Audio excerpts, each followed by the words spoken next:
Salam sejahtera. Semoga rahmat Sang Holik selalu menyertai kita.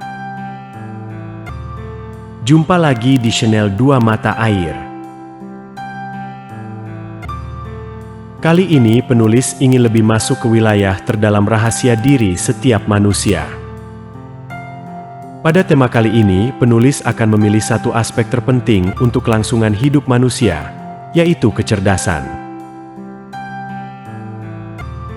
Dalam memahami kecerdasan, banyak polemik serta pertentangan terjadi di antara kaum pemikir. Di antaranya yaitu subjek kecerdasan itu sendiri. Sebagian menyebutkan bahwa kecerdasan ditentukan oleh akal pikiran, logika. Sebagian lagi menganggap kecerdasan ditentukan oleh sisi terdalam manusia, yaitu kesadaran hati, area spiritual. Penulis tidak akan menghakimi, membenarkan atau menyalahkan kedua pendapat di atas. Namun penulis ingin mengajak kita menyelami makna subjek kecerdasan secara nyata berdasarkan pengamatan langsung kita. Dalam kajian kali ini, penulis ingin menyisipkan satu referensi dari sebuah Alkitab salah satu agama, sebagai penengah dari perbedaan pendapat yang terjadi di kalangan kita, khususnya kaum pemikir. Dan sesungguhnya kami jadikan untuk isi neraka jahanam kebanyakan dari jin dan manusia. Mereka mempunyai hati, tetapi tidak dipergunakannya untuk memahami ayat-ayat Allah. Dan mereka mempunyai mata, tetapi tidak dipergunakannya untuk melihat. Dan mereka mempunyai telinga, tetapi tidak dipergunakannya untuk mendengar. Mereka itu sebagai binatang ternak, bahkan mereka lebih sesat lagi. Mereka itulah orang-orang yang lalai. Al-A'raf 178, Al-A'raf 180. Dari ayat di atas, hati disebutkan sebagai subjek yang dapat memahami segala sesuatu. Dengan kata lain, hati adalah alat untuk mempertimbangkan segala sesuatu yang berkenaan dengan manusia. Subjek hati inilah yang sering menjadi perdebatan antara kaum pemikir. Seolah-olah hati dan pikiran adalah dua subjek yang sama sekali tidak bersentuhan atau berhubungan. Sebagai bahan pertimbangan pemikiran, mari kita simak cerita nyata yang sering terjadi di kalangan masyarakat. Sebuah pengalaman yang akan membuka tabir perdebatan selama ini. Di sebuah rumah sakit, terdapat salah satu keluarga yang sedang berbaring, sakit, serta tidak sadarkan diri. Di saat itu, tanpa disadari oleh anggota keluarga, ternyata anggota yang sakit sedang berdiri menyaksikan dirinya yang sedang berbaring tak berdaya, serta menyaksikan dirinya mendapat penanganan intensif dari dokter ahli. Saat melihat dirinya yang sedang sakit, dia tahu bahwa dirinya belum mati. Alat pendeteksi jantung juga menampilkan grafik sebagai bukti dia masih hidup. Di sini bisa kita simak ada dua subjek yang sama, yang berasal dari satu pribadi, serta sama-sama masih memiliki hidup. Ada subjek kasar, dia yang sakit. Juga ada subjek yang halus, dia yang menyaksikan dirinya yang sedang berbaring. Hal ini benar-benar sebuah hal yang nyata, bukan? Lalu kecerdasan yang kita maksud berada pada pihak yang mana? Pihak yang berbaring, bentuk kasar, atau pihak yang sedang berdiri menyaksikan dirinya sendiri, bentuk halus? Kejadian ini memperjelas bahwa kesadaran, kecerdasan, pikiran, pribadi diri, serta kesadaran jiwa berada pada objek yang halus yang sedang menyaksikan dirinya sendiri berbaring tanpa sadar. Dengan demikian penulis menyimpulkan bahwa kesadaran dan kecerdasan menempati wilayah spiritual manusia. Diakui atau tidak, badan hidup yang berbaring sama sekali tidak ada kesadaran ataupun pemikiran, padahal kita tahu badan itu masih hidup dan bernafas. Lalu logika kita berada di mana? Bingung bukan? Dari gambaran atau cerita tadi, sebenarnya penulis ingin memberikan penjelasan bahwa sebenarnya kata hati yang dimaksud selama ini adalah nama keseluruhan atau nama universal dari komposisi jiwa.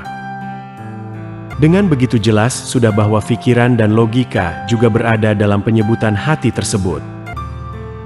Seperti halnya kita melihat sepeda, roda, besi, rem serta komposisi lain adalah kesatuan yang kita sebut dengan sepeda. Mukadimah sudah kita lalui. Silahkan nikmati kopi Anda dan kita lanjut ke pembahasan utama. Kunci membangkitkan kecerdasan abadi. Dalam mukadimah di awal video, diterangkan bahwa kecerdasan bertempat pada subjek hati. Jadi sudah tentu untuk membangkitkan kecerdasan abadi, sangatlah membutuhkan pengolahan hati hingga tabir kebodohan perlahan menipis. Langkah utama untuk membangkitkan kecerdasan adalah istirahat. Selain dari pembenahan perilaku dan ucapan, istirahat adalah metode terpenting. Istirahat yang dimaksud penulis dalam hal ini bukanlah istirahat dalam persepsi umum, namun lebih spesifik dan mengarah pada perilaku jiwa. Dalam sejarah kajian spiritual agama, kita sering mendengar kata tasawuf. Dari penyebutan di atas dapat kita temukan sebuah kunci rahasia kecerdasan. Seperti yang diterangkan dalam sejarah, kalangan sufi lebih banyak berdiam di serambi masjid. Diam inilah yang merujuk pada rahasia kebangkitan kecerdasan. Manusia mempunyai beberapa unsur dan aspek, sehingga sulit sekali manusia berdiam. Terkadang badannya diam, namun otaknya menjelajah semesta. Terkadang badannya diam, namun mulutnya berbicara. Terkadang mulut dan badannya diam, namun di dalam dirinya ada perdebatan dahsyat. Hal itu membuktikan bahwa istirahat bukanlah hal yang sederhana. Meski nampak sepele, namun untuk mencapai istirahat perlu usaha keras serta konsisten. Lalu, apa yang harus diistirahatkan? Penulis mengatakan, manusia terdiri dari aspek badan, hati, dan akal pikiran.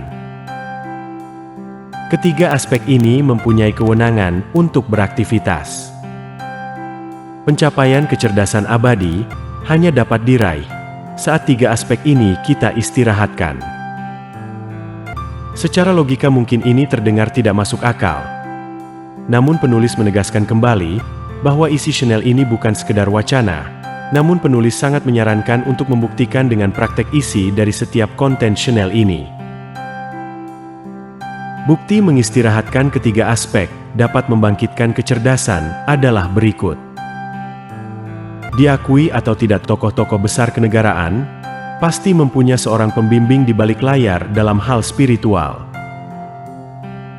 Rata-rata para pembimbing tersebut bukanlah orang terpelajar. Mereka kebanyakan adalah sesepuh yang sudah berzuhud atau meninggalkan sebagian aktivitas kehidupan manusia umum. Sangat aneh, bukan? Tokoh terpelajar sering menguji pengetahuannya kepada orang yang sama sekali tidak terpelajar. Namun semua argumen dan pertanyaan dapat mudah dijawab oleh sesepuh yang sama sekali bukan terpelajar. Tentu karena kecerdasan abadi sang sesepuh sudah terbuka, hingga retorika dan penyekalaan semua masalah sudah dia kantongi di dalam benak dan jiwanya. Nikola Tesla, salah satu orang terpandai di muka bumi, juga pernah menyebutkan bahwa rahasia alam semesta ada pada 18 detik. Banyak argumen yang ingin memecahkan makna 18 detik tersebut. Banyak pendapat berbeda dari para peneliti.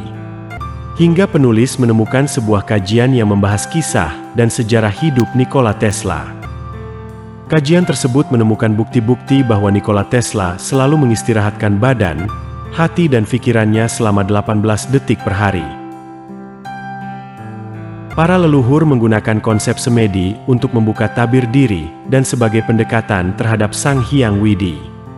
Para nabi dan rasul juga menggunakan metode puasa serta hujlah, menyendiri, untuk mendekatkan diri kepada Tuhan hingga jiwanya tercerahkan dan penuh hikmah.